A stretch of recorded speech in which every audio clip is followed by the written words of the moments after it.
Allahumma salli wa sallim ala abdika wa rasulika sayyidina wa maulana Muhammad wa ala alihi wa ashabi ajma'in, amma ba'd. Benarkah kita Islam, jamaah? Sepertinya benar. Benarkah kita beriman? Ya, semua mengaku beriman. Buktinya dia duduk di masjid ini. Benarkah kita sudah hijrah? Atau kita hanya ikut angin saja? Kita pura-pura beriman. Atau kita ikut-ikutan? Atau karena kita hidup di negeri dengan mayoritas muslim, maka kita jadi beriman? Atau karena kedua orang tua kita Islam, kita pun jadi Islam? Boleh jadi kalau kita di tempat lain mungkin kita berubah, tidak seperti kita sekarang. Allah menyebutkan tentang sebagian manusia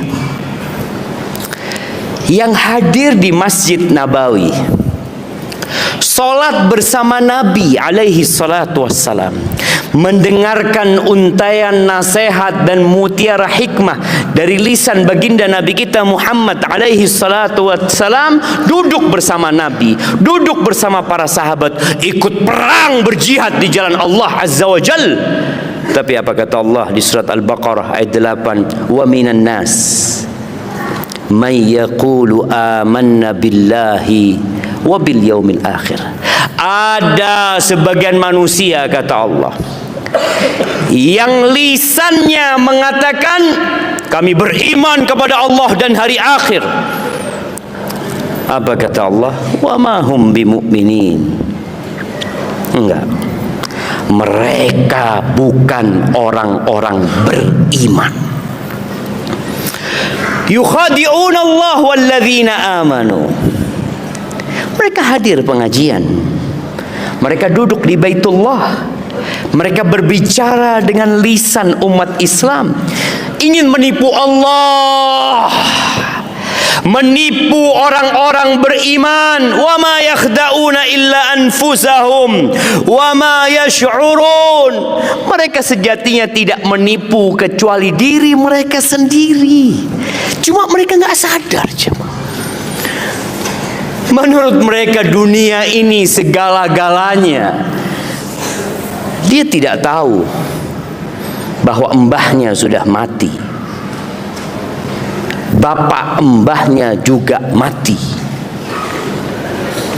Kita sedang menunggu antrian yang sama. Rumah yang kita tempatin dulu milik orang lain. Tempat usaha yang kita kuasai dulu milik orang lain. Lalu kemana pemilik aslinya? Pergi dan tidak pernah kembali. Kita pun akan pergi selama-lamanya. Fi qulubihim marad. Nih, ada kelompok manusia yang di hatinya ada penyakit. Dan penyakit paling berbahaya adalah penyakit hati, jantung. Bahkan kita melihat sekarang ada rumah sakit khusus jantung. Fi qulubihim marad fazadahumullahu marad. Allah tambah penyakit di hati mereka. Kecintaan kepada dunia, lupa dengan akhirat, yang dipikirkan hanya perut dan yang di bawah perutnya. Allah tambahkan penyakit kepada dia, hidup semakin berantakan dan sengsara gara-gara sakit. Antum lihat orang kalau sudah sakit jantung,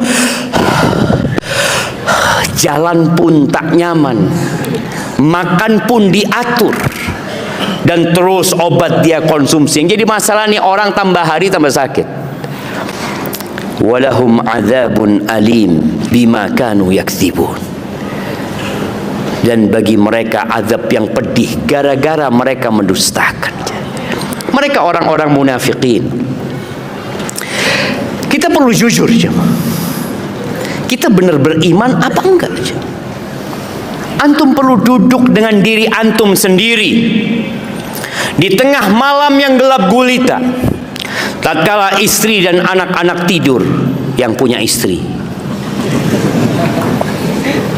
Kalau nggak punya istri, ya antum duduk sendiri di kamar antum, antum hamparkan sejadah, antum tanyakan kepada diri antum, ana nih beriman kepada Allah dengan jujur, dengan benar atau tidak?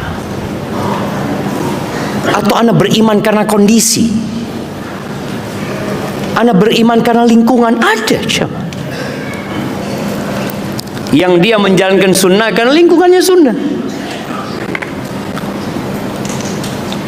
Para sahabat Nabi, kata Abdullah bin Abi Mulaikah, dia mengatakan sebagaimana diriwayatkan Imam Bukhari, adraktu 30 min ashabin Nabi sallallahu alaihi wasallam kulluhum yakhafun nifaqa ala nafsih. Semua dari 30 sahabat yang dijumpai itu, semua takut dia itu pura-pura beriman.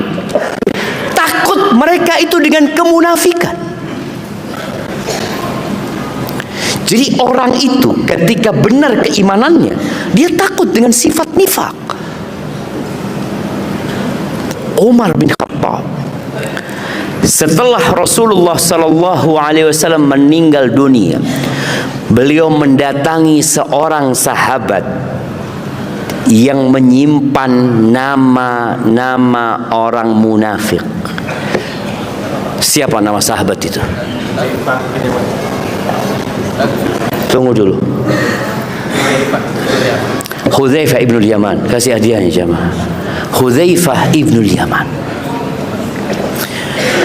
Datang Umar bin Khattab khusus menanyakan, asammani Rasulullah sallallahu alaihi wasallam, namaku ada nggak pada list orang-orang munafik yang ada pada dirimu? Hudzaifah punya list nama-nama orang munafik. Nabi tidak sampaikan kepada Abu Bakar, Nabi tidak sampaikan kepada Umar, kepada Uthman, kepada Ali radhiyallahu taala anhum. Nabi sampaikan kepada Hudzaifah. Umar takut jemaah. As-Sammani. Kata Hudzaifah, la wala uzakki ba'daka ahad.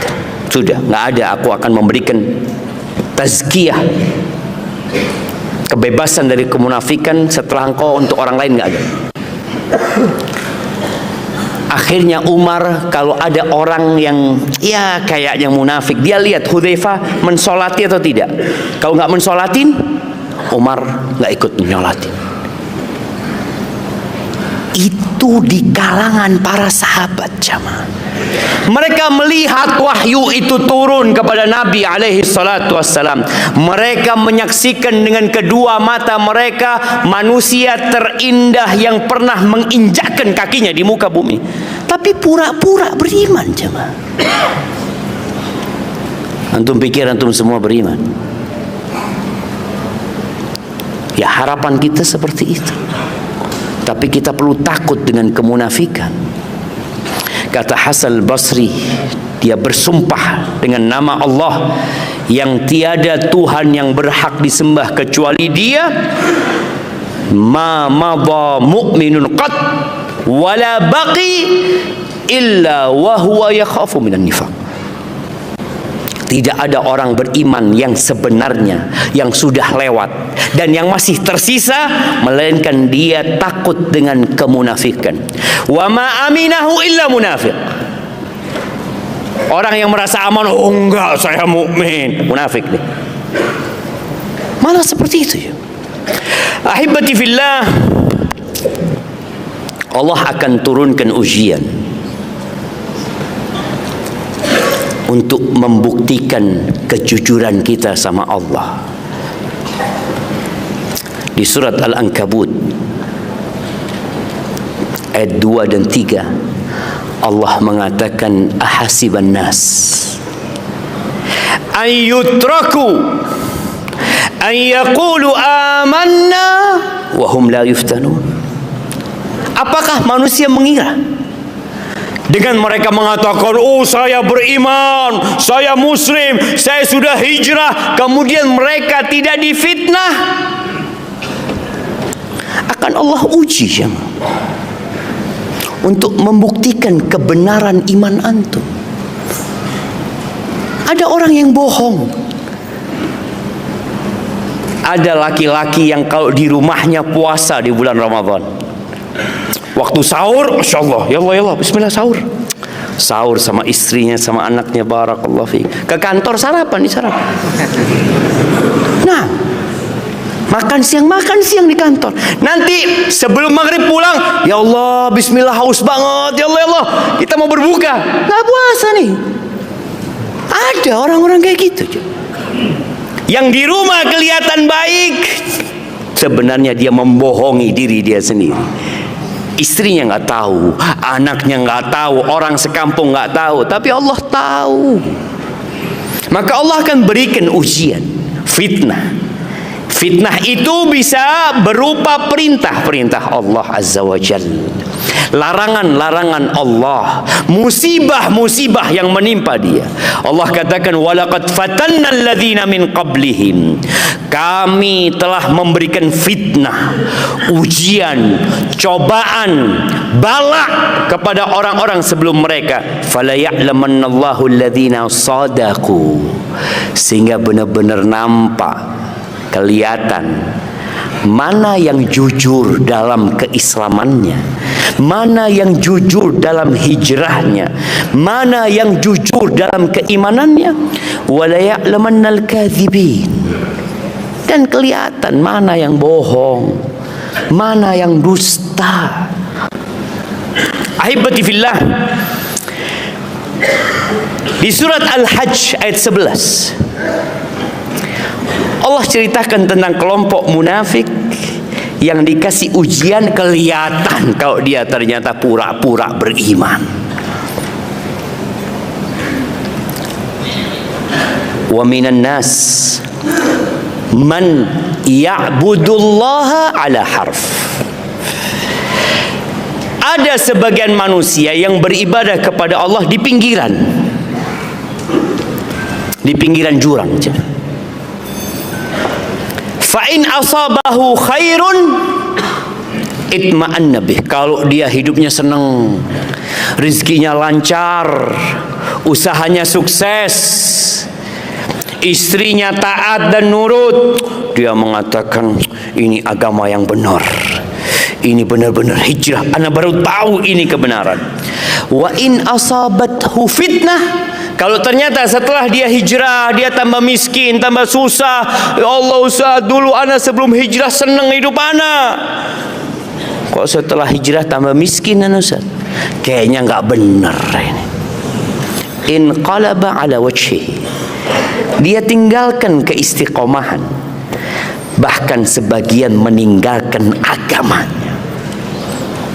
Khasirat dunya wal akhir. Ini orang rugi dunia dan akhirat. Wadzalika huwal khusranul mubin, dan itu kerugian yang nyata. Ahibati fillah, ada cerita orang Badui yang disebutkan oleh Al-Imam An-Nasai. Orang Badui ini datang kepada Nabi SAW menyatakan keimanannya, dan dia mengikuti Nabi SAW, lalu mengatakan, uhajiru ma'ak, aku akan hijrah bersamamu. Dia meninggalkan kampung halamannya, dia meninggalkan usaha dan tempat kerjanya di Badui sana, dia bergabung dengan Nabi SAW, berangkat ke kota Madinah. Fa'usan Nabi SAW bihi ba'du ashabi. Biasanya kalau ada orang masuk Islam, ada orang baru hijrah, Nabi memerintahkan kepada para sahabat untuk ngajarin dia. Dan di sini orang-orang yang hijrah, orang-orang yang punya masa lalu yang gelap, yang dia nggak paham agama, kemudian dia mendapatkan hidayah, apa yang harus dia lakukan? Belajar. Sebelum beramal, belajar. Biasanya Nabi SAW mengatakan, alimu akhakum al-Quran wa faqihuhu fi dini. Ajarkan Quran kepada saudara kalian dan fahamkan dia tentang agamanya, supaya dia hijrah tidak modal semangat doang. Orang yang modal semangat doang, nanti kalau datang angin dan badai yang menerpa, bisa balik lagi dia. Diajari, difahamkan tentang agamanya. Akhirnya diajarin sama para sahabat Nabi. Tiba-tiba datang sebuah peperangan. Orang itu pun ikut perang. Nabi alaihissalatu wassalam mendapatkan harta rampasan perang dan membagikan kepada para sahabatnya. Orang Badui ini dikasih. Dia yang menjaga punggungnya umat Islam. Ketika dia dikasih harta, apa kata dia? Mahada. Apa ini? Apa ini? Antum kalau kasih fulus, jazakallah khair. Kayaknya kurang banyak gitu kan. Ini orang Badui mengatakan mahada. Apa ini? Qala qismun qasamahu lakan Nabi SAW. Itu bagianmu yang dibagikan sama Nabi SAW. Langsung diambil sama orang ini. Dia menjumpai Nabi SAW mengatakan, ma hadha ya Rasulullah. Apa ini wahai Rasulullah?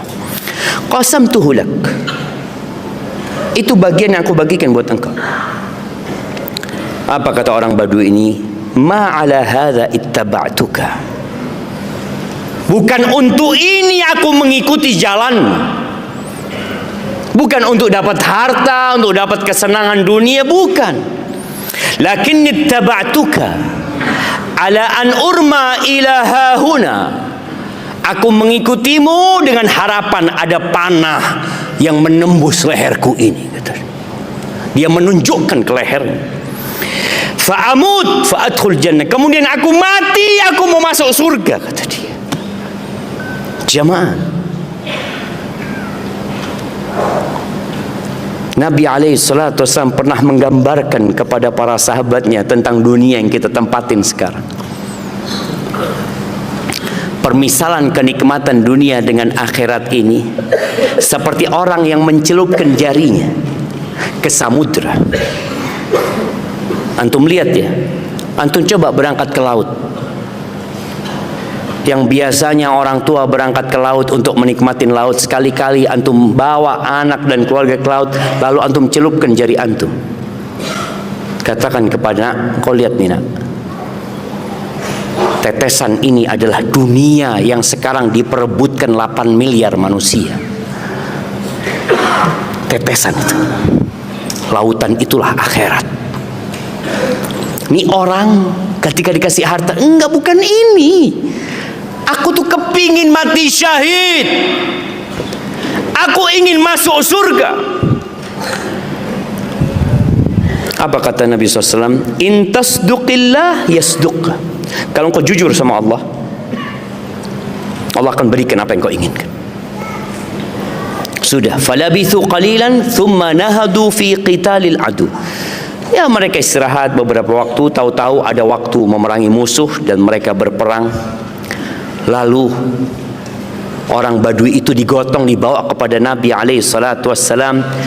Dia kena anak panah di tempat dia nunjuk, jemaah. Faqala Nabi SAW, ahu, benar dia ini, benar dia ini. Qalu na'am ya Rasulullah, betul dia ini ya Rasulullah. Sadaqallah fa sadaqallah, dia jujur sama Allah, maka Allah pun memberikan apa yang dia inginkan.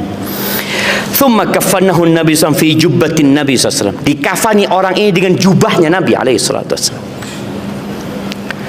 Lalu dihadapkan untuk disolatin. Dan di antara doa yang Nabi panjatkan dalam solat itu mengatakan, Allahumma hadha abduka. Ya Allah, ini hambamu ya Allah. Kharaja muhajiran fi sabilika. Dia keluar meninggalkan kampung halamannya, pergi dari tempat tinggalnya di jalanmu, faqutila syahidan. Dia mati syahid. Ana syahidun ala dzalik. Aku menjadi saksi buat dia ya Allah. Jamaah, kita jujur enggak sama Allah, jamaah? Jujur ingin menegakkan sunnah, jujur ingin menebarkan dakwah ini, atau kita cari dunia dan popularitas, atau atau kita cari kesenangan? Sebagian orang meninggalkan pekerjaan lamanya yang syubhat bahkan haram karena dapat pekerjaan yang halal. Kalau enggak, dia tetap di kerjaan yang lama. Allah melihat kepada isi hati kita, dan Allah tahu benarkah kita sama Allah. Allah berfirman di surat At-Taubah ayat 119, Allah mengatakan, ya ayyuhalladzina amanu taqullah wa kunu ma'as sadiqin. Wahai orang-orang beriman, bertakwalah kepada Allah dan bergabunglah kalian bersama orang-orang yang jujur. Ahibati fillah, jujur itu bukan hanya di ucapan. Ya, jujur di ucapan itu ketika yang dia ucapkan sesuai dengan kebenaran. Tapi ada jujur dalam perbuatan, yang mana yang dia lakukan sesuai dengan perintah Allah Azza wa Jalla, mengikuti sunnah Rasul sallallahu alaihi wasallam, seperti kepala untuk jasad dia, dan jujur dalam kondisi amalan hatinya dan amalan raganya itu benar-benar untuk Allah saja, dan dia berusaha dengan raganya mencapai apa yang ada dalam hati dia. Makanya bicara sedekah, Nabi alaihissalatu wasallam mengatakan was-sadaqatu burhan. Sedekah itu bukti kejujuran. Sedekah itu dari sidik, dari kejujuran. Jamaah rahimakumullah, Allah menyebutkan di dalam Al-Quran tentang kriteria orang-orang yang jujur. Di surat Al-Baqarah, satu ayat, di ayat 177,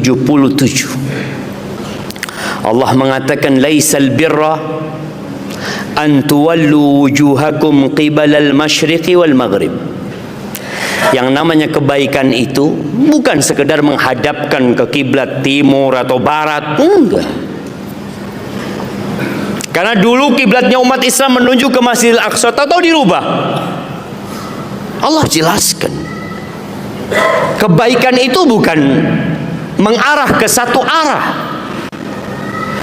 Walakinnal birra, yang namanya kebaikan itu, man amana billah, adalah orang yang beriman kepada Allah Azza wa Jalla.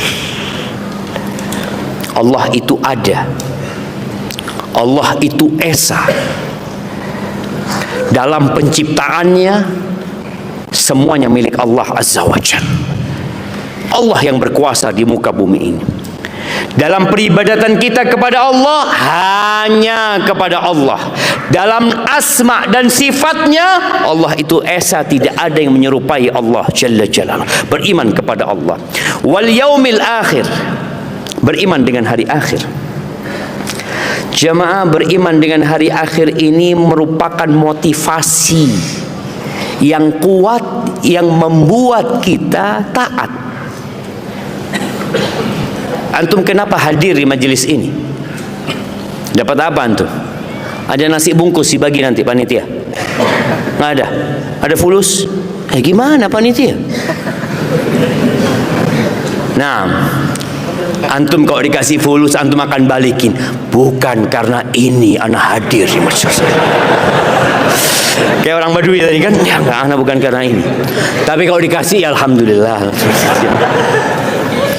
Tuh Badui, jujur dia. Dia tanya, kenapa? Aku bukan mau ini. Aku datang ke majelis ilmu bukan karena ada makanan, bukan ada pembagian sembako lah. Yaumul akhir, aku beriman bahwa langkahku ke rumah Allah ini dicatat, dudukku dicatat, tidurku. Ada yang tidur jamaah? Dicatat juga antum kalau tidur. Antum pikir enggak? Ana lihat sebagian sudah mulai. Dia mengatakan, Ustaz, anak ini khusyuk Ustaz, menyerap yang disampaikan Ustaz sampai ke relung hati. Tahu-tahu qomat, Allahu Akbar, Allahu Akbar. Ada jemaah. Maka antum kalau lihat saudara antum tidur, bangunkan. Ustaz nggak kenal, nggak enak. Kata dia udah kenalan. Kalau belum kenalan, antum pura-pura kenalan. Ahlan, dari mana antum? Dia bangun nanti jemaah. Itu saudara kita. Maka beriman dengan hari akhir seperti orang Badui tadi. Dia beriman ada surga yang luasnya seluas langit dan bumi. Dia beriman bahwa ada 4 sungai di surga. Dia beriman bahwa semua yang dia inginkan akan dia dapatkan kelak nantinya. Itu yang memotivasi kita untuk hadir ke tempat ini. Salat malam ketika orang-orang tidur, apa yang memotivasi antum? Banyak utangnya Ustaz. Ada orang kayak gitu. Salat malam untuk dunia, untuk hari akhir jemaah. Allah selesaikan urusan dunia antum, tapi antum beriman bahwa akan ada hari dibangkitkannya manusia dan penghuni surga itu, kata Allah, kanu qalilan minal laili ma yahja'un, sedikit tidurnya. Kita nih udah bulan Rajab, kurangi tidur antum, mulai sholat malamnya ditambahin. Kalau biasanya bangun 5 menit sebelum subuh, sholat witir 1 rakaat, tambah sekarang 30 menit sebelum subuh. Kenapa? Beriman dengan hari akhir. Wal malaikah, tuh beriman dengan malaikat-malaikat Allah. Antum ketika sendirian, ada yang mengawasi, ada yang mencatat. Ma yalfidhu min qaulin illa ladaihi raqibun atid. Udah mau isya jemaah? Belum lah. Tidak ada yang terucap kecuali ada yang mencatat.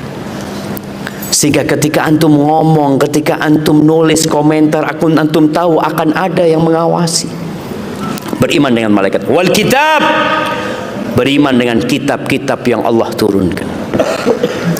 Naam, antum jangan noleh ke belakang antum. Nah, ya, sebutkan kitab-kitab yang Allah turunkan. Taurat, Zabur, Injil, Al-Quran. Udah, nggak ada yang lainnya.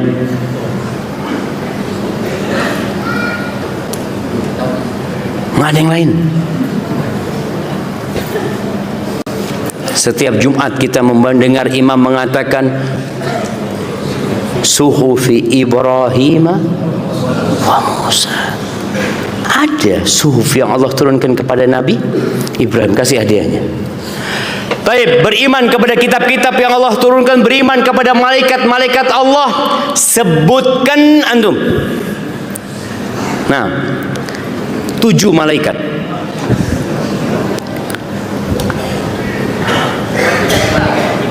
Malaikat Jibril, Mikail, Israfil, Munkar, Nakir, Raqib Atid.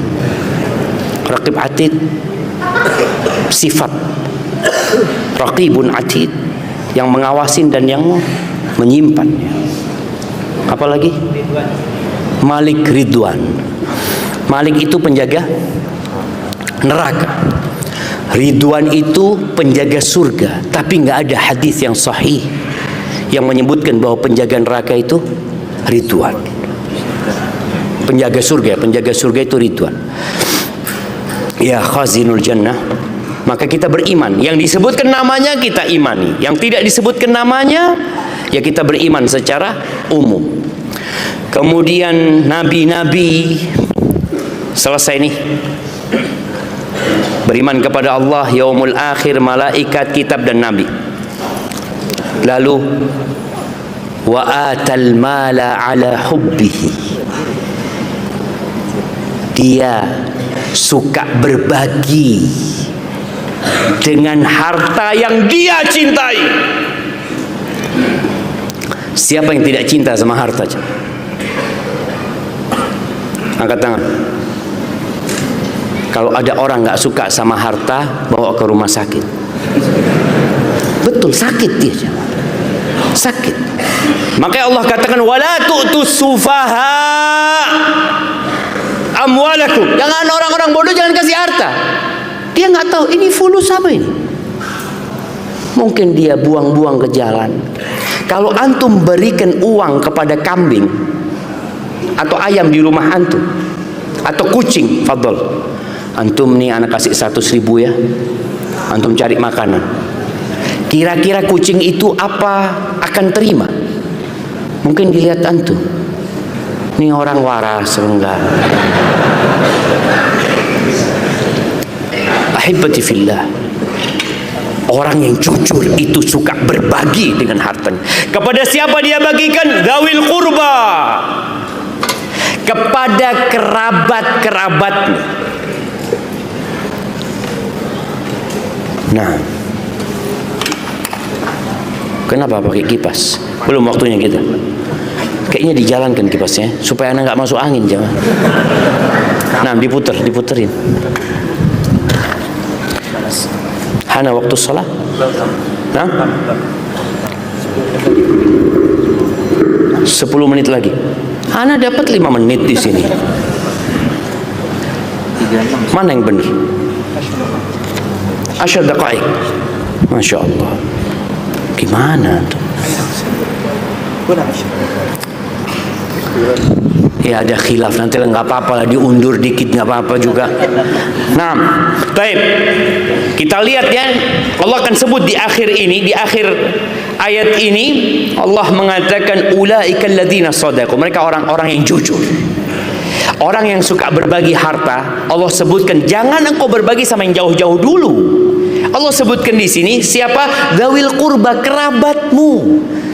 Kalau engkau mau sodakoh, membantu, perhatikan kerabatmu. Nabi SAW menyebutkan ketika engkau bersodakoh kepada kerabat, engkau dapat pahala double. Sodakatun wasilah, pahala sodakoh dan pahala silaturrahim. Di antara pahala sodakoh Allah akan kasih ganti. Di antara pahala silaturahim diluaskan rizki dan dipanjangkan umurnya. Maka tolong ketika antum punya harta, antum lihat kanan kiri antum, keponakan, sepupu 2 kali. Nah, ana mau tanya di sini. Mana yang ana mau tanya? Nah, antum. Iya. Sebutkan nama antum. Siapa? Agung Budi Laksono bin Lukito bin Sajuri bin kasih hadiahnya aja. Bagaimana kita akan melaksanakan ayat ini ketika kita tidak hafal dengan nasab kita? Nabi SAW mengatakan ta'allamu min ansabikum ma tasilu bihi arhamakum. Kalian pelajari nasab kalian. Tujuannya apa? Bukan untuk berbangga-banggaan. Tujuannya dengan itu engkau bisa menyambung rahimmu. Jadi ketahuan, oh anak punya saudara di sana, kayaknya susah hidupnya. Saudara apa? Ya sepupu 2 kali lah umpamanya. Keponakan ya agak jauh lah Ustaz. Tapi karena engkau punya nasab, maka nasihat ana udah kasih hadiah aja. Udah. Pulang dari sini antum bikin pohon nasab. Jangan ngarang tapi. Artinya bikin dari kakek, dari bapaknya kakek diurut kemudian. Antum cari saudara-saudara antum. Saat itulah antum bisa melaksanakan ayat ini. Dzawil qurba. Anak punya grup keluarga dari pihak ibu, keluarga dari pihak ayah. Kalau ada salah satu anggota keluarga, anggota grup itu yang kena musibah, yang sedang susah hidupnya, kita bikin grup baru jemaah untuk mengumpulkan donasi. Soalnya kalau kita kumpulkan donasi ada dia di situ, malu dia.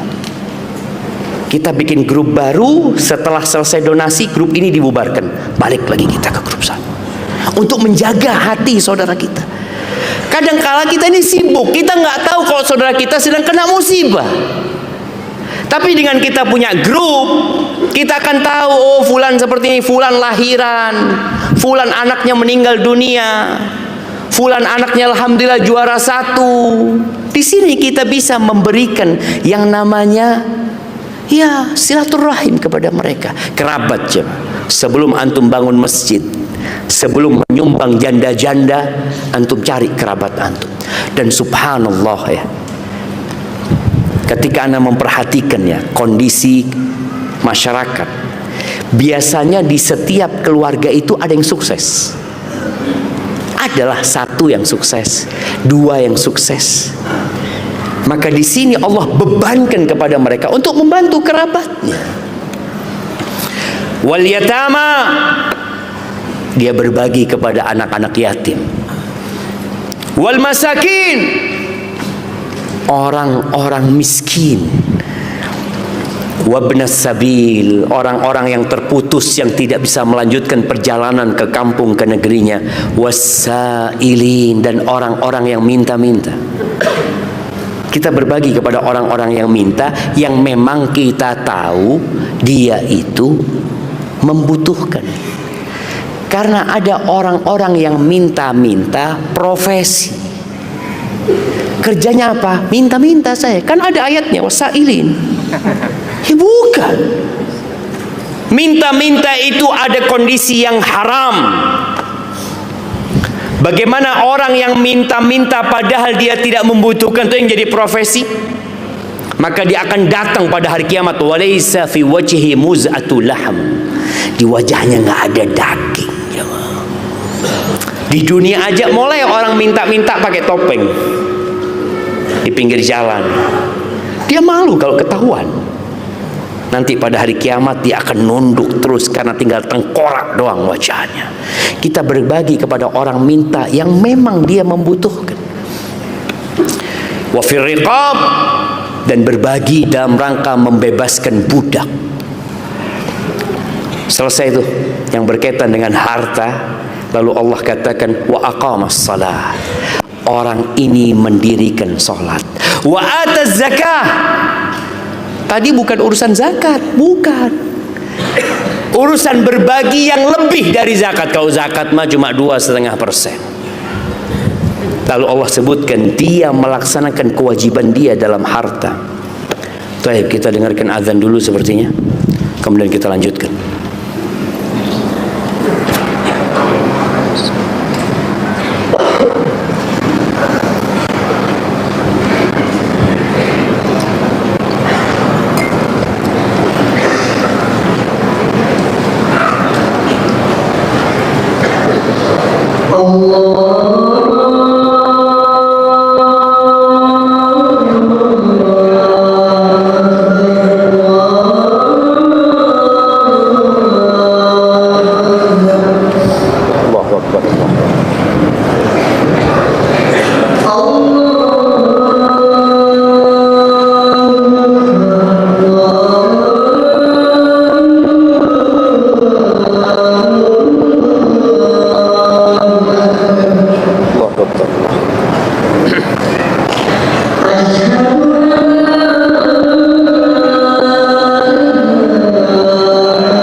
Jemaah, kita lanjutkan kajian kita.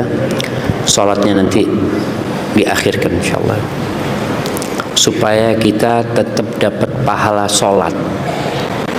Orang yang nunggu salat itu dihitung salat. Tapi kalau kita sholat duluan, yang selesai sholat sudah tidak dihitung sholat. Dan Nabi SAW ingin mengakhirkan sholat isya itu sampai tengah malam. Jadi insya Allah kita sholat isya jam 11 kira.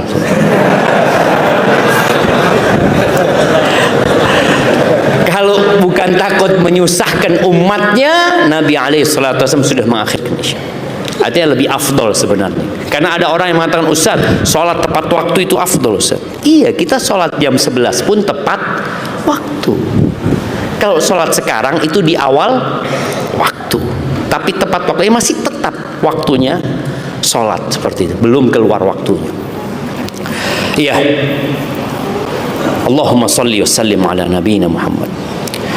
Kembali kepada kriteria orang-orang yang jujur sama Allah SWT.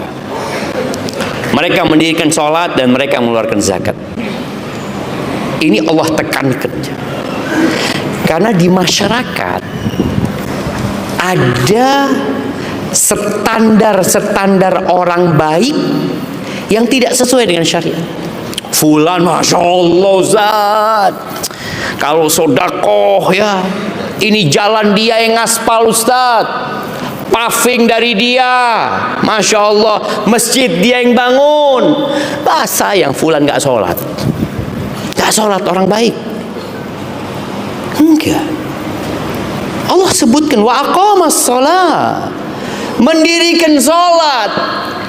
Kalau ada orang baik kepada masyarakat, akhlaknya mulia di hadapan masyarakat, tapi nggak sholat, bukan orang baik. Karena yang pertama dihisab pada hari kiamat apanya? Sholatnya. Sholat yang baik, yang lainnya insya Allah baik. Kalau sholatnya nggak benar, bagaimana sodakohnya dia Ustadz? Bagaimana umrohnya dia? Bagaimana hajinya dia? Allahu a'lam. Mungkin pura-pura. Kenapa berangkat haji? Ya nggak enak dilihat masyarakat, katanya udah fulus banyak belum berangkat haji, berangkat haji dia. Ada masyarakat seperti itu. Orang dia sholatnya belum benar, maka perhatikan sholatnya. Dan ana pernah berjumpa dengan orang yang haji. Dia haji waktu itu ana yang bimbing. Dia ngomong, Ustaz, ana baru pertama sholat Ustaz. Karena dia dapat warisan sama keluarganya, dikatakan ayo berangkat haji. Akhirnya berangkat haji, dan alhamdulillah pulang haji sholatnya jadi benar. Karena memang sholat ini ukuran. Wa aqamas shalah wa ataz zakat. Zakat tolong diperhatikan. Zakat itu bukan hanya zakat harta. Ada zakat pertanian, zakat hewan ternak, ya, yang semuanya orang harus belajar tentang hal itu. Lalu Allah katakan wal mufuna bi ahdihim idza ahadu. Ini orang kalau janji ditepati. Tolong yang bekerja, engkau punya kontrak kerja, engkau menekan syarat-syarat di tempat kerjamu, hak dan kewajiban tepati. Jangan sampai setelah engkau hijrah, engkau jadi mengutamakan kajian. Alhamdulillah Ustaz, kerjaan mah dunia, ana mau ngaji. Nggak apa-apa untuk ngaji, kalau antum menepati janji sama tempat kerja antum. Izin boleh, fadl. Karena ada teman-teman yang ngaji jemaah. Ya, kenapa beberapa kawan yang buka perusahaan ini, anak tanya, antum kenapa kok nggak merekrut teman-teman yang udah ngaji, kata dia. Ya Allah Ustaz, mereka dedikasi kerjanya kurang, ya. Terus amanahnya dengan waktu jam kerja kurang, ini sebagian. Maka ingat nih, Allah sebutkan orang-orang itu menepati janjinya, menepati perjanjian yang dia lakukan, yang dia buat. Jadi ketika antum jam kerja memang dari jam 7 sampai jam 3, ya sudah. Ada kajian jam 11. Gimana? Ya ditunda. Nantilah kalau pas lagi kosong antum ngaji. Ustaz, ana ini bukan duniawi, Ustaz. Ini bukan duniawi. Ini bentuk kejujuran antum kepada Allah Azza wa Jalla. Menjalankan tugas dengan benar, menjalankan amanah yang diberikan, menepati janji. Itu tanda orang-orang yang jujur dalam keimannya. Apa kata Allah kemudian? Wassabirina fil ba'sa'i wad-dharra wa hinal ba's. Orang-orang yang jujur itu adalah orang yang sabar kalau hidup miskin. Karena ada sebagian orang yang gara-gara dia belajar ilmu, gara-gara masuk Islam, tahu-tahu dia bangkrut. Maka sabar. Ustaz, katanya yang bertakwa kepada Allah itu akan dimudahkan rizkinya, Ustaz. Ana kok tambah sulit rizkinya, Ustaz. Gimana coba? Kalau ada orang yang hijrah, yang ngaji, yang selalu soft pertama, tahu-tahu rezekinya sempit. Lalu dia seakan-akan menagih janji Allah. Ya Allah, mana katanya kalau bertakwa rezekinya lancar. Ini orang ujub sama diri, merasa sudah bertakwa. Lalu dia nagih, mana ya Allah, aku sudah bertakwa. Orang yang merasa sudah bertakwa berarti belum bertakwa. Orang semakin bertakwa semakin takut gak diterima amalannya. Dia takut sholatnya gak diterima, dia takut puasanya gak diterima, dia takut sodakohnya gak diterima. Itu orang bertakwa. Jadi bukan merasa sudah bertakwa. Nabi Ibrahim alaihissalam ketika membangun Ka'bah, apa doanya? Rabbana taqabbal minna. Ya Allah, terima dari kami ya Allah. Berapa kali antum baca doa Rabbana taqabbal minna? Innaka antas sami'ul alim.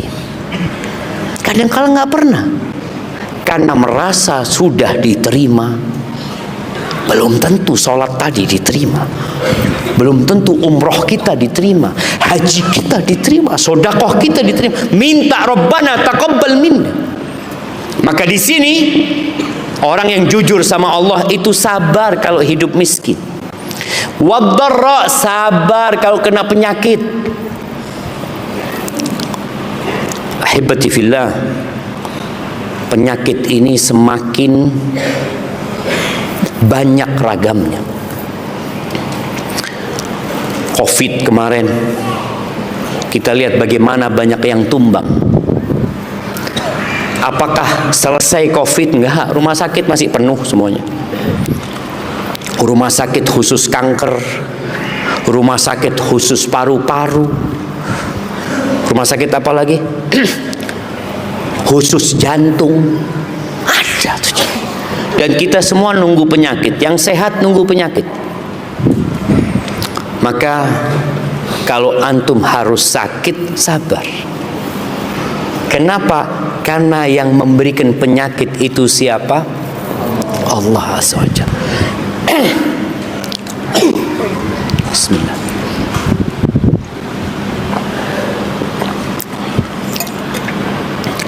Alhamdulillah. Sabar yang ketiga Allah sebutkan wahinal ba's, ketika perang, ketika harus berjihad di jalan Allah Azza wa Jalla, ketika harus mengorbankan jiwa dan hartanya, sabar. Ketika pulang dari peperangan, sebagian sahabat tangannya nggak ada, sebagian matanya tinggal satu.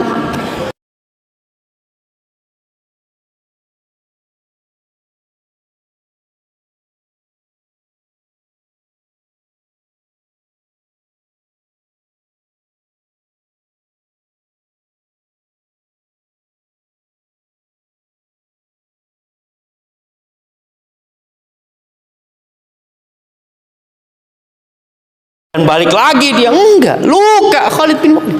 Tapi dia sabar menghadapi peperangan tersebut. Lalu apa kata Allah? Ulaika alladzina sadaqu, itu orang-orang yang jujur. Wa ulaika humul muttaqun, dan merekalah orang-orang yang bertakwa, yang takut dengan azab Allah, kemudian meninggalkan kemaksiatan kepada Allah Azza wa Jalla. Ahibati fillah, As-Sa'di, Abdurrahman As-Sa'di rahimahullahu ta'ala, beliau mengatakan tentang ulaika, tentang orang-orang yang disebutkan sifat-sifat yang tadi disebutkan itu. Yang pertama berkaitan dengan akidah, beriman kepada Allah, hari akhir, malaikat, ya, kitab, nabi-nabi, itu berkaitan dengan akidah yang baik. Dan amal perbuatan yang merupakan efek dari iman. Dan amal itu termasuk dari keimanan. Bukti kalau dia beriman, cahaya dari keimanan itu, dan akhlak yang baik kepada masyarakat. Jadi orang yang jujur itu hablum minallahnya baik, dan hablum minannasnya terjaga. Maka nasihat anak antum kalau benar jujur sama Allah, jangan cuma baik kepada manusia, buruk hubungan ampun sama Allah. Ketika Nabi alaihi salatu wassalam sampai di kota Madinah, baru hijrah, kumpul tuh para sahabat Nabi, orang-orang Ansor, orang-orang Muhajirin, mereka menyambut Nabi alaihi salatu wassalam. Apa yang pertama beliau sampaikan? Siapa yang ingat?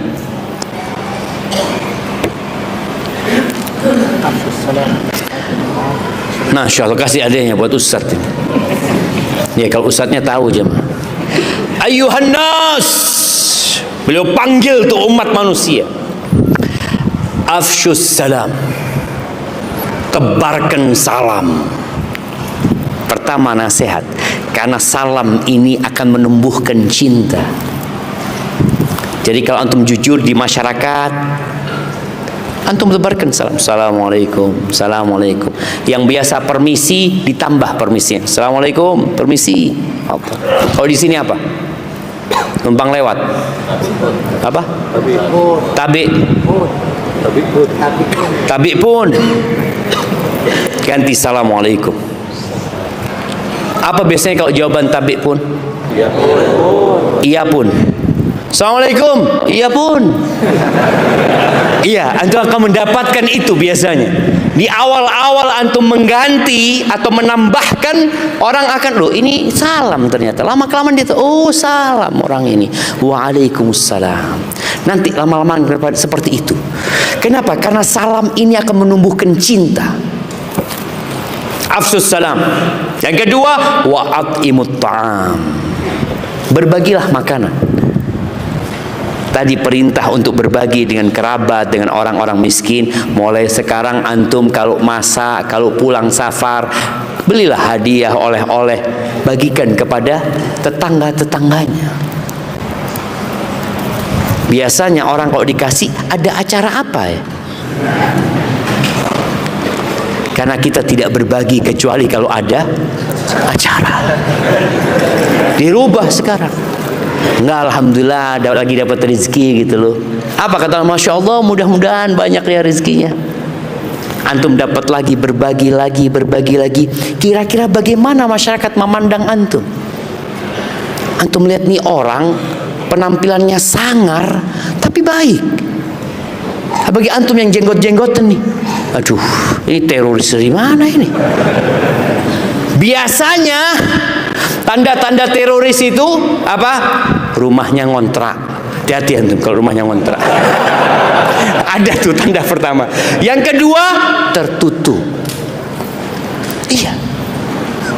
Antum kalau sudah rumahnya ngontrak, tertutup, jarang bergaul dengan masyarakat. Aduh, assalamualaikum Pak Densus, kayaknya tetangga anda ini masuk kriteria itu, kata dia. Maka jangan sampai. Tebarkan salam, berbagi makanan. Wa'at'imut ta'am. Kemudian apa lagi? Wasilul arham, sambung rahim kalian. Ustaz, saudara ana jauh-jauh, Ustaz.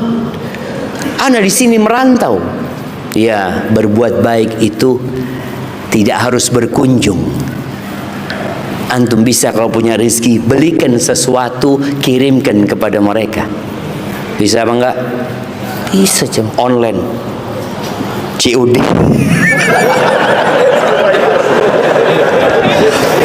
Gimana online COD suruh bayar sendiri?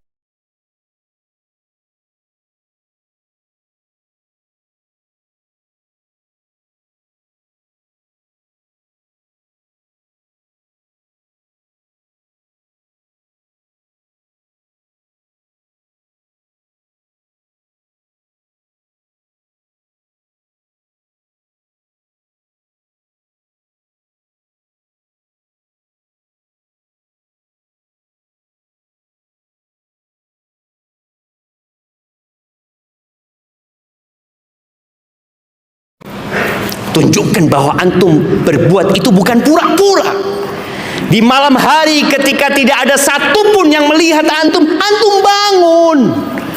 Wasallu billail wan nasu niyam. Jangan bangunkan istri antum. Yang istri sholat jangan bangunkan suaminya. Selesaikan sholatmu baru bangunkan suaminya. Bang, bangun bang. Bahwa engkau sudah sholat. Alhamdulillah. Berapa rakaat? Biar Allah yang tahu. Padahal cuma 1 rakaat. Tapi tadi kita perlu sholat yang tidak ada orang tahu, untuk menunjukkan ana jujur, ana bangun ketika tidak ada manusia, untuk membuktikan aku beribadah untukmu ya Allah. Makanya amalan-amalan tersembunyi ini salah satu tanda kejujuran kita sama Allah. Nggak semua amalan kita kelihatan orang. Semua sedekahnya ketahuan sama istrinya, jangan. Antum perlu punya khib'un min amalin saleh, amalan soleh yang disembunyikan.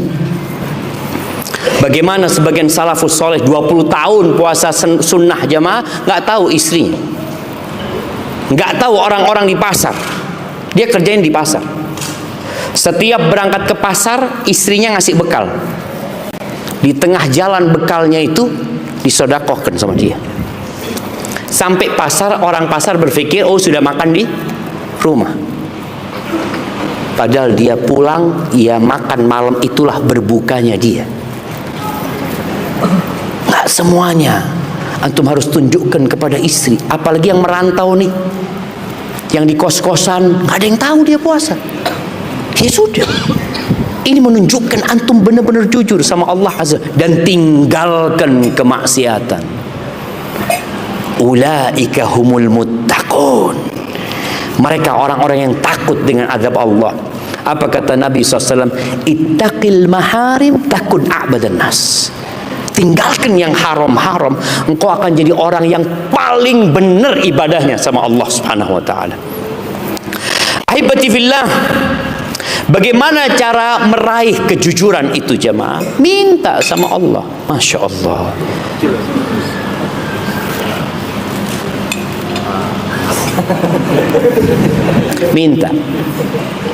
Minta kepada Allah agar dikasih keimanan.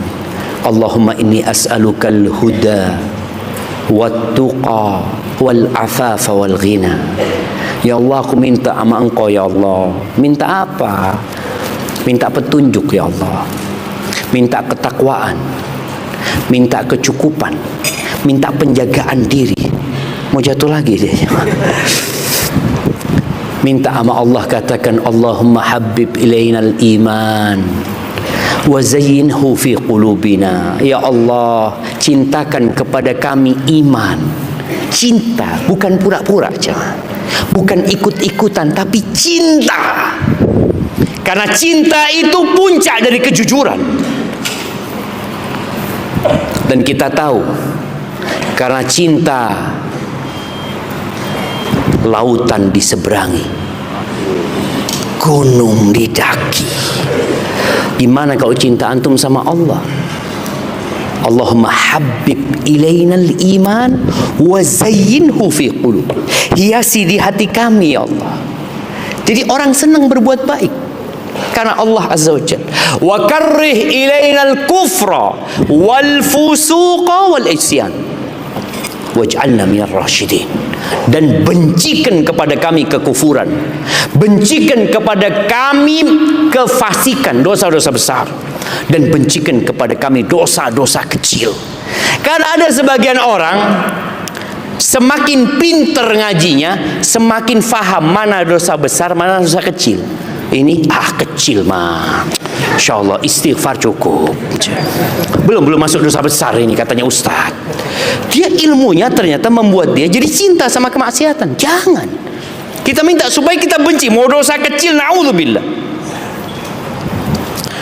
Memandang yang haram, dosa besar, dosa kecil. Jamaah, memandang perempuan lewat nih, subhanallah, anaknya siapa fulan nih, masya Allah. Dosa besar, dosa kecil. Dosa besar, dosa kecil.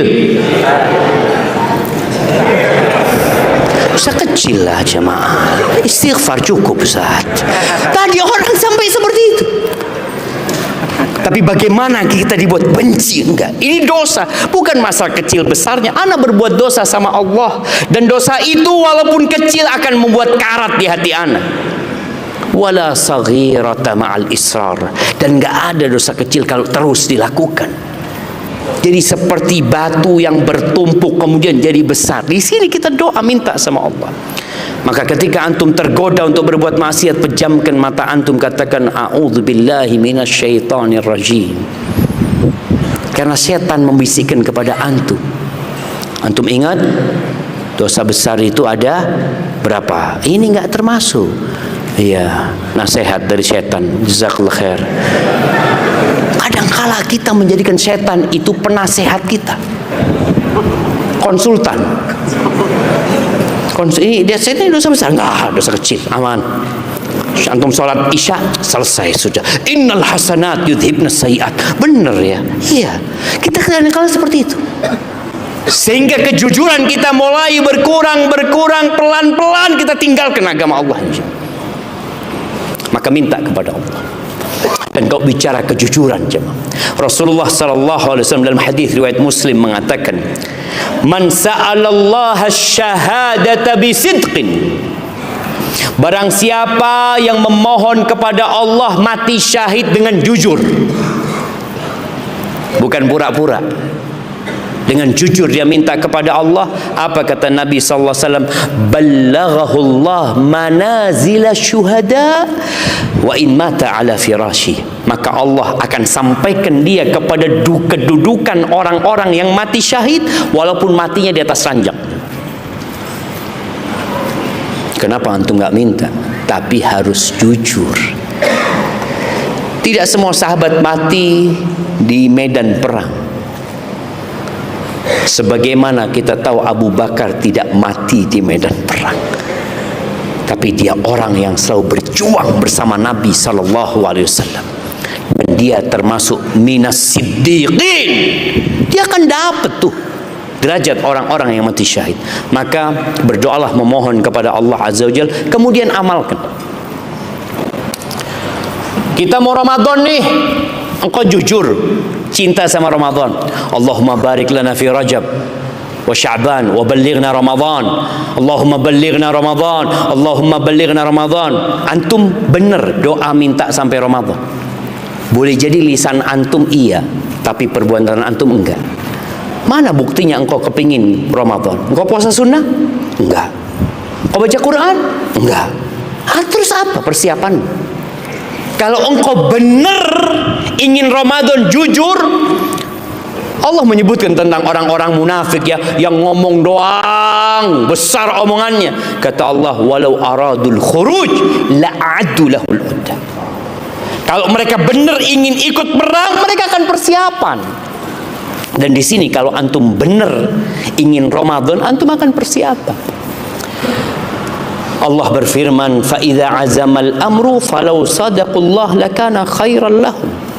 Tuh, kalau sudah urusannya datang ya, kemudian kita memang harus melakukan tugas perintah Allah azza wajalla, berjihad di jalan Allah. Kalau mereka jujur, itu akan lebih baik buat dia. Allah akan mudahkan semuanya jemaah. Terakhir ahibati fillah,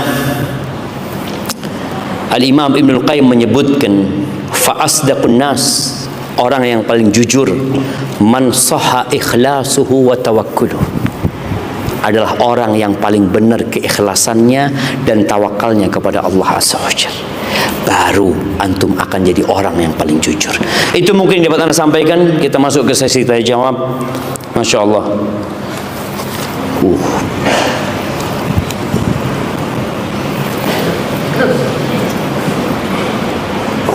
Urgen, mohon dibaca Ustaz. Ini kayak kalau apa? Kalau kita masukin barang di pesawat, ada yang dikasih apa? Fragile itu ya. Nah.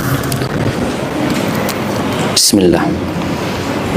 Semoga Ustaz selalu diberi kesehatan selalu. Izin bertanya Ustaz. Ana sudah menikah 5 bulan. Namun Ustaz, suami ana ternyata biseksual. Selama ini ana tidak diberi nafkah lahir maupun batin, dan dalam hubungan pun belum. Suami cenderung berakhlak buruk kepada ana.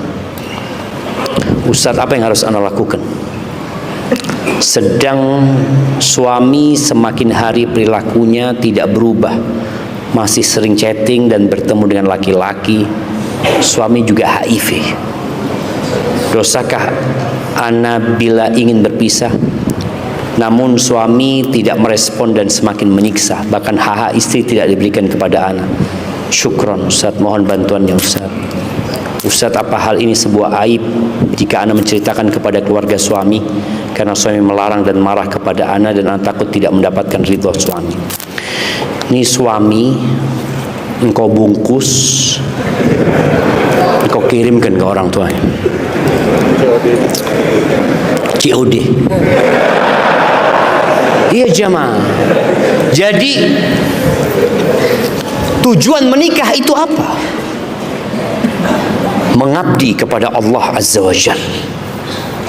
Tujuan menikah mencari pendamping dalam melalui perjalanan panjang melewati sirat yang berada di atas neraka jahanam. Tujuan menikah adalah mencari keridhaan Allah, bukan keridhaan suami. Maka yang harus engkau lakukan, yang pertama, engkau perbaiki suamimu kalau masih mungkin diperbaiki. Yang kedua, kalau tidak mungkin, kau sampaikan kepada keluarganya. Mungkin keluarganya yang bisa memperbaiki. Kalau tidak, yang kau gugat cerai.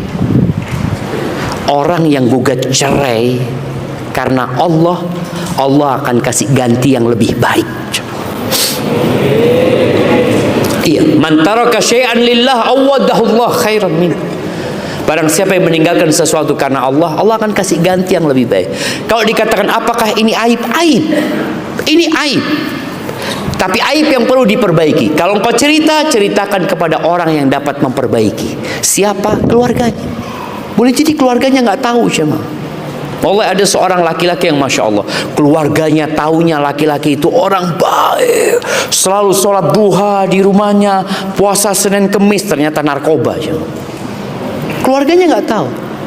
Tapi sang suami nggak bisa menyembunyikan itu di hadapan istrinya. Kalau di hadapan orang tua bisa, karena dia jarang ketemu sama orang tua. Mungkin dia ketemu terus berangkat kerja ya, tapi sama istri dia tidur bersama istrinya, sehingga dia tahu. Maka nasihat anak, ya engkau gugat cerai mungkin lebih baik, dan kau sampaikan kepada keluarganya, kayaknya nggak bisa dilanjutkan. Semoga diberi hidayah oleh Allah Subhanahu Wa Taala. Nasihat anak jemaah, jangan sembarangan memilih pasangan hidup. Anak nggak tahu kok bisa anti menikah dengan orang ini. Apa yang menarik dari orang itu sehingga engkau menerima dia? Boleh jadi wajahnya, boleh jadi hartanya. Padahal dalam agama kita kriteria pemimpin di dalam rumah itu, sebelum pemimpin di luar rumah itu adalah akhlak dan agamanya. Ahibati fillah, bicara LGBT ya. Bicara LGBT ini termasuk bicara yang terlarang. Kalau kita bicara via medsos, bisa ditutup medsos kita. Karena mereka benar-benar mempropagandakan agar Allah murka kepada manusia. Masya Allah, kayaknya antum harus pegang Ustaz. Satu-satu berikan kepada ana Ustaz. Pertanyaan dari istri ana Ustaz. Harta ana hanya suami ana yang soleh.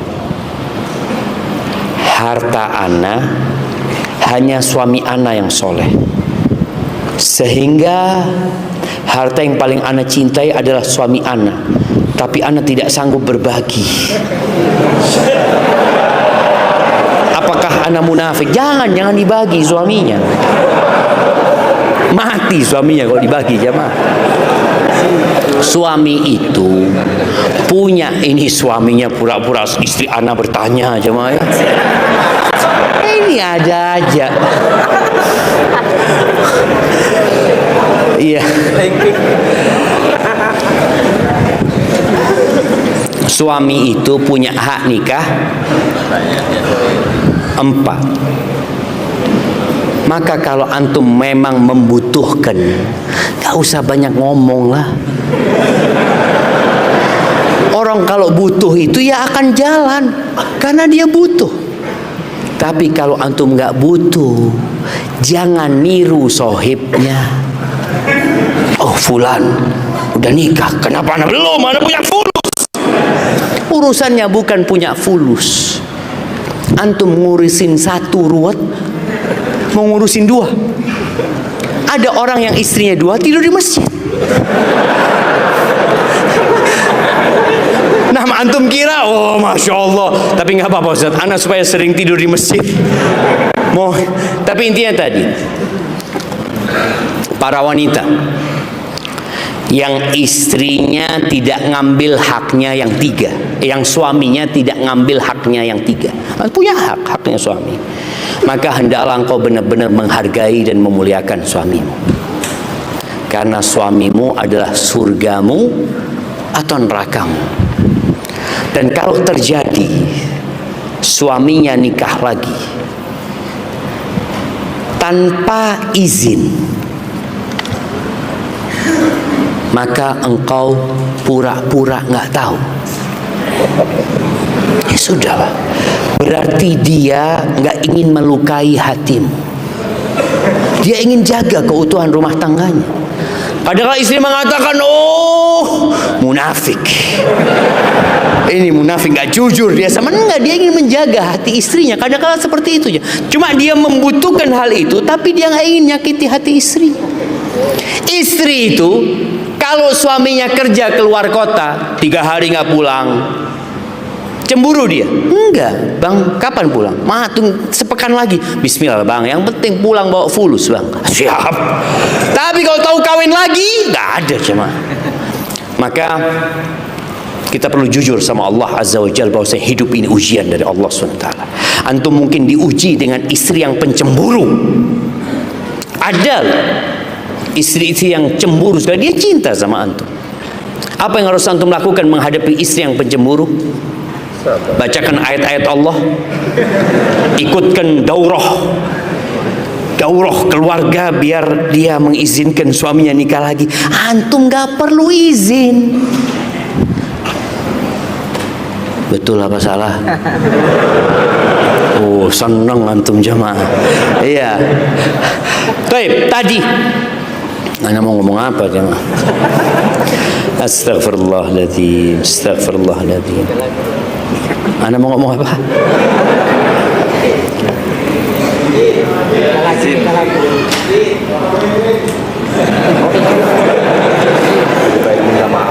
Iya, jadi intinya jangan antum menikah lagi dengan niat yang salah. Ketika antum benar membutuhkan hal itu dan antum punya istri yang pencemburu, antum nggak perlu bacakan ayat kepada dia. Dia tetap pencemburu. Apa yang harus dilakukan? Minta sama Allah supaya dilembutkan hati istrinya. Karena mungkin sekarang Ustaz, anak takut Ustaz. Anak kalau nikah lagi, anak takut berantakan rumah tangga anak. Anak takut nggak disapa sama ibu anak sendiri. Iya. Ada yang ibunya, nak kalau engkau kawin lagi, nak nggak ibu anggap anak dong.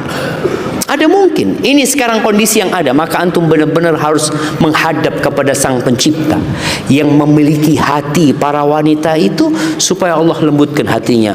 Wallahu ala kulli syai'in qadir. Allah Maha Kuasa atas segala sesuatu. Jadi nggak perlu pertanyaan yang dibuat-buat kayak tadi itu, jemaah.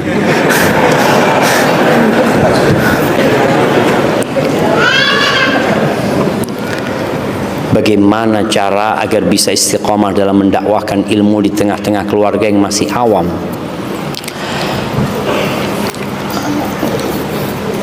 Dakwah itu tidak selalu harus berbicara. Kunu du'atan wa antum shamitun. Jadilah kalian pendakwah dalam kondisi kalian diam. Tunjukkan, buktikan bahwa apa yang antum jalankan itu diridhoin Allah Subhanahu wa taala. Kebenaran itu ada cahaya, jemaah. Ketika antum di keluarga yang awam, yang belum mengerti, tunjukkan setelah antum ngaji, antum semakin berbakti kepada orang tua. Pulang mijitin kaki orang tua, pulang bawa oleh-oleh buat orang tua, pulang nyusun sandal di rumah, bersih-bersih di rumah, sehingga orang tua melihat antum ikut aliran apa anak-anak ini. Kok dia jadi suka bersih-bersih di rumah? Kok dia lebih menghormatin orang tuanya daripada yang dulu? Sama adiknya perhatian, sama kakaknya lebih menghargai, sama tetangga suka membantu. Maka semoga dengan itu keluarga tahu, insya Allah ini benar. Barakallahu fikum.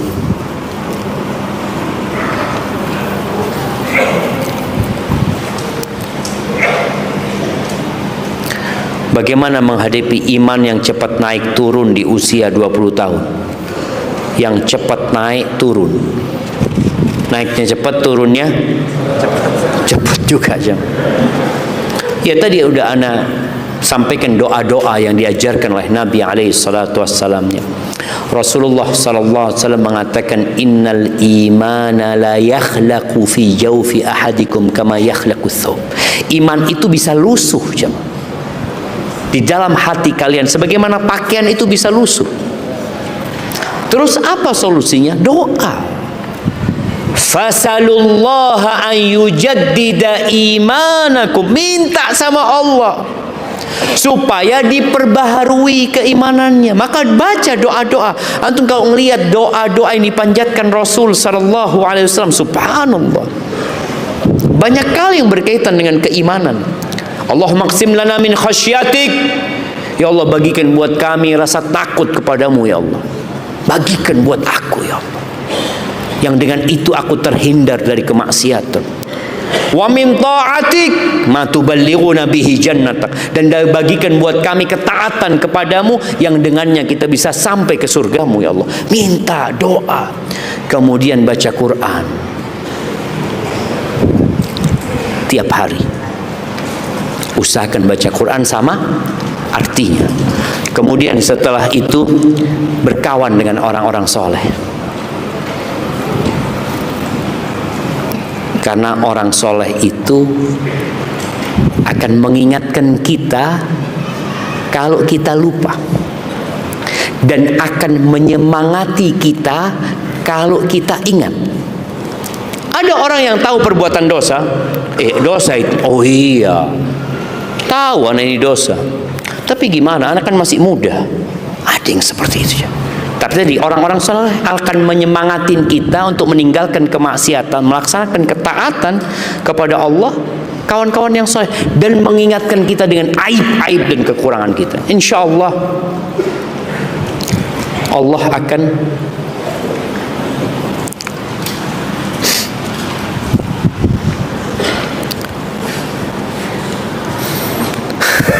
Nah, Allah akan kembalikan keimanan kita. Ketika iman antum turun, yang wajib jangan ditinggalkan, yang sunnah silahkan ditinggalkan. Kalau masih bisa melaksanakan yang sunnah, laksanakan yang sunnah walaupun cepat-cepat. Umpamanya sholat qobliyah ba'diyah, antum baca Al-Fatihah aja. Aduh Ustaz, ana kalau mau baca surat males Ustaz. Udah baca Al-Fatihah. Ana berdiri males Ustaz. Ya duduk nggak apa-apa. Sholat sunnah. Mempertahankan. Tapi kalau sudah nggak bisa, sangat nggak bisa sudah, yang wajib jangan ditinggalkan. Barakallahu fikum.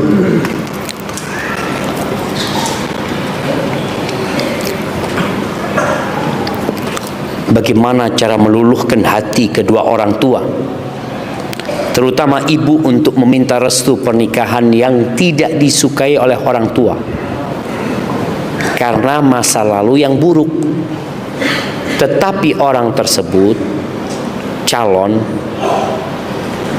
fulan, sudah meninggalkan masa lalunya dan sudah hijrah. Afwan Ustaz. Ya, kalau bicara menikah jamaah, orang tua tidak bisa memaksakan kehendaknya kepada anak, tapi anak hendaklah berkomunikasi baik sama orang tuanya yang akan menikah engkau. Kalau orang itu pernah punya masa lalu yang gelap, yang penuh dengan dosa, engkau perlu membuktikan kepada orang tua bahwa dia hijrah. Sampaikan kepada orang tua, silahkan ayah cari tahu tentang dia. Yuk, ini kawan-kawan dia. Karena takut orang tua itu sayang sama antum sebenarnya. Ini kayaknya seorang perempuan yang tanya, sayang sama anti. Karena dikhawatirkan orang itu pura-pura hijrah. Ada yang pura-pura hijrah, ada yang pura-pura baik, yang kemudian menipu para akhwat. Maka di sini orang tua hadir untuk mencari tahu, berangkat ke rumahnya atau cari kawannya. Mudah-mudahan dengan cara seperti itu, ya Allah meluluhkan hati orang tua. Tapi kalau orang tua tetap nggak percaya, ya alhamdulillah banyak ikhwan yang lainnya. Nah, ketika engkau meninggalkan karena berbakti sama orang tua, insya Allah Allah akan kasih ganti yang lebih baik. Afwan Ustaz, izin bertanya.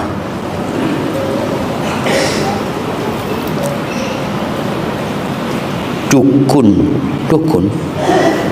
apa ini? Dukun kan adalah perbuatan yang syirik. Oke, dukun kan adalah perbuatan yang syirik dan termasuk dosa yang besar. Bagaimana cara seorang anak jika ingin menyelamatkan ketika orang tuanya menjadi dukun tersebut dan telah meninggal dunia? Dan apakah doa seorang anak akan sampai kepada orang tua tersebut? Ahibati fillah, bicara dukun ini, ya ada dukun yang dukun-dukunan. Dia melakukan perdukunan nyari fulus saja. Ada yang memang dukun beneran. Ada seorang dukun di Yaman, dia sudah tobat.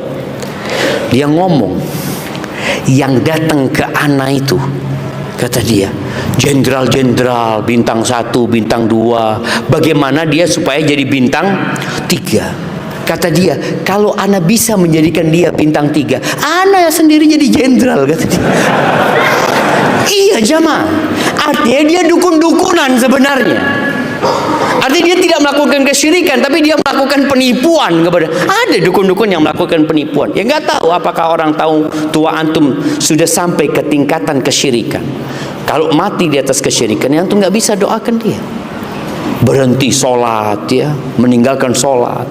Bahkan kadang-kala dia menginjak-injak Al-Quran, ya. Dia memang benar-benar dukun yang menghadirkan jin. Ketika memang seperti itu, ya nggak bisa kita doakan. Kalau memang mati di atas kesyirikan. Tapi kalau kita nggak tahu, maka hukum asalnya tetap dia Islam. Ya kita doakan dia. Maka harus dipastikan terlebih dahulu. Barakallahu fikum. Bismillah. Ustaz, jika kita ibadah itu sebaiknya dirahasiakan, apakah ibadah yang kita tunjukkan kepada anak kita salah satu ibadah yang sengaja ditampakkan. Niat saya agar menjadi contoh kepada anak tersebut. Iya, artinya kita tunjukkan tidak ke halayak ramai. Kita dianjurkan. Jadi sholat yang paling baik buat laki-laki itu di mana? Di rumah. Laki-laki, kata Nabi sallallahu alaihi wasallam, khairu salatir rajuli fi baitihi. Sebaik-baiknya sholat orang laki itu di mana? Jamaah. Di mana? Di rumah. Fi baitihi, kata Nabi, di rumahnya. Illal maktubah, kecuali sholat wajib. Kalau itu hadisnya seperti itu. Jamaah, itu hadis Nabi SAW. Maka laki-laki sholatlah di rumah, perbanyak sholat di rumah, azan ke masjid. Nah, bagaimana di rumah? Di rumah itu kadang-kala nggak ada sholat. Istri antum nifas 40 hari nggak ada sholat. Kalau antum semuanya di masjid, anak-anak antum nggak pernah ngelihat ini kok rumah nggak ada yang sholat. Disinilah antum sholat di rumah, ngajarin anak-anak mereka. Dan tentunya anak-anak butuh contoh. Jamaah, anak-anak itu mungkin salah mendengar tapi tidak pernah salah melihat. Untuk melihat, ada orang tua yang ngerokok ya, ngomong sama, nah jangan ngerokok nak, ini penyakit nak. Yang didengar anak apa? Rokok enak. Yang dia salah dengar, iya ayah, apa ayah? Jangan ngerokok. Oh iya ya. Ayahnya pergi, dia coba. Kenapa? Dia salah dengar, tapi ngelihat nggak salah. Lalu gimana ayah ngomong haram, ayah ngomong nggak enak, tapi ayah ngerokok? Dia akan mencontoh siapa? Maka di sini pentingnya seorang ayah memberikan contoh di rumah. Jangan pegang handphone. Belajar. Ayahnya pegang handphone. Apa yang didengar anaknya? Pegang handphone, sana main handphone. Itu yang didengar sama anaknya. Kenapa? Itu yang dia lihat dari bapaknya. Maka di sini sholat itu perlu ditunjukkan kepada anak. Ada sholat-sholat yang memang perlu dilihat sama dia. Sholat qobliyah, ba'diyah. Kadang-kala anak-anak tanya, yang perempuan, bapak sholat apa? Kan udah pulang dari masjid. Dia kepingin tahu gitu. Maka di sini bagaimana memperbanyak sholat sunnah di rumah, walaupun kelihatan anak ya nggak tersembunyi, anaknya ngelihat. Tapi masa antum mau riak sama anak? Nih, lihat nak, bapak ini orang soleh. Nak. Nggak laku sama anaknya. Kata anaknya, lah kita tahu bapak kita sendirilah. Barakallahu fikum.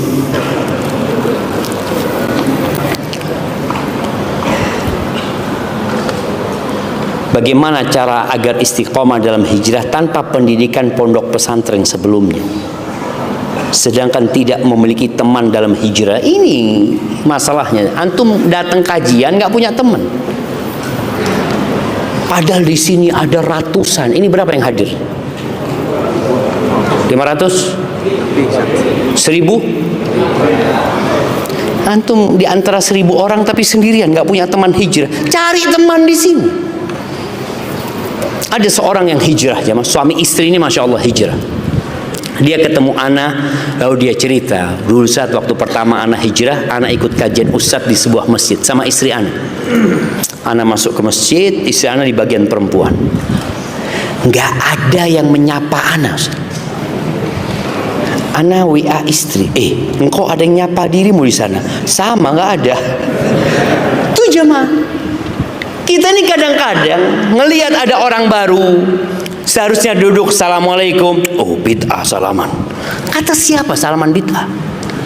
Sunnah salaman itu ketika berjumpa. Antum kan baru ketemu dia, assalamualaikum, ahlan wa sahlan, kefal. Orang itu senang, ya Allah ada kawan aku. Ganti apa? Bukan tukar-tukaran nomor handphone.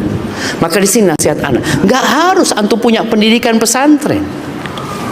Berapa banyak di antara salafus soleh yang baru hijrah umur 40 tahun, umur 50 tahun, tapi dia belajar menuntut ilmu. Maka di sini ketika antum hijrah, antum datang ke rumah Allah, ini Masjid Al Hayat, tanya ada jadwal kajian apa? Ustaz ana bukan dari sini. Antum tanya di mana tempat antum? Antum cari masjid. yang ada kajian, ikutin kajian tafsir untuk menambah keimanan antum dengan Al-Quran. Disitulah antum dapat kawan hijrah.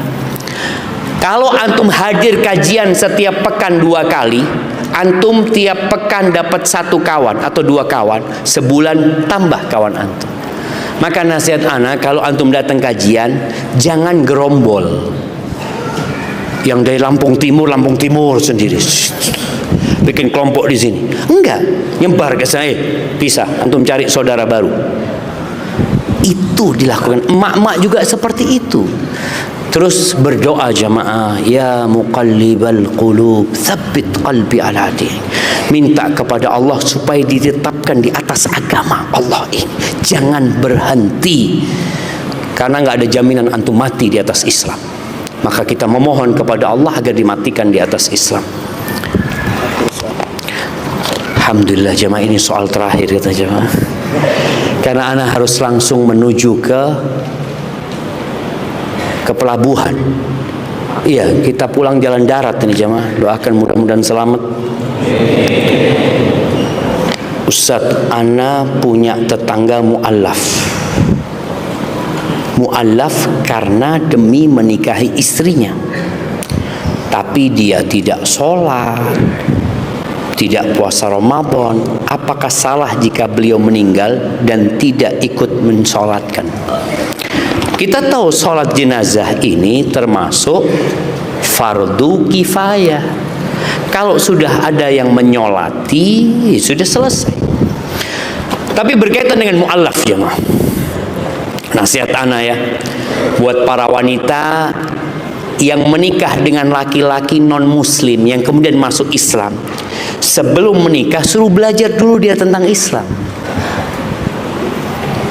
Karena ada yang menikah hanya untuk mendapatkan legalitas. Soalnya kalau ke KUA beda agama nggak akan diurusin. Masuk Islam ya, masuk Islam. Bisa syahadat, bisa.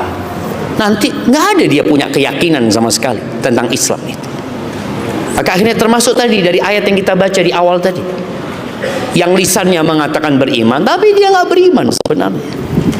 Maka hendaklah dipastikan dulu dia benar-benar Islam. Tunjukkan ini loh buku Islam, kenalkan sama ustadz ya, ajak ke majelis ilmu suaminya.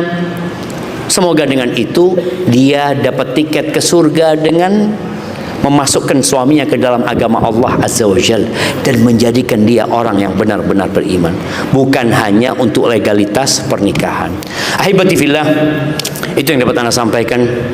Yang benar dari Allah Azza wa Jalla, yang salah dari diri Anda pribadi. Allah dan Rasulnya terbebaskan dari kesalahan itu. Semoga apa yang sudah didapatkan dapat kita amalkan dan antum sampaikan kepada orang lain. Setiap antum datang kajian, tolong bawa orang baru datang ngaji lagi, belajar. Jangan sampai antum mencukupkan ilmu itu untuk diri antum sendiri. Karena Allah mengatakan wal asri innal insana lafi khusrin illa alladziina amanu wa amilus shalihat. Oh Ustaz, ana sudah beriman, ana sudah beramal soleh, tetap rugi antum. Karena ada syarat ketiga, watawasau bil haq. Antum kapan menyampaikan? Wah, ana bukan ustaz. Menyampaikan itu tidak harus ustaz. Kata Nabi SAW, balighu anni walau ayat. Sampaikan dari aku walaupun 1 ayat. Watawasau bil haq. Yang keempat, watawasau bis sabr. Antum harus sabar, dicaci, dimaki oleh masyarakat demi menegakkan agama Allah ini. Semoga Allah mempertemukan kita kembali di telaga Rasul sallallahu alaihi wasallam.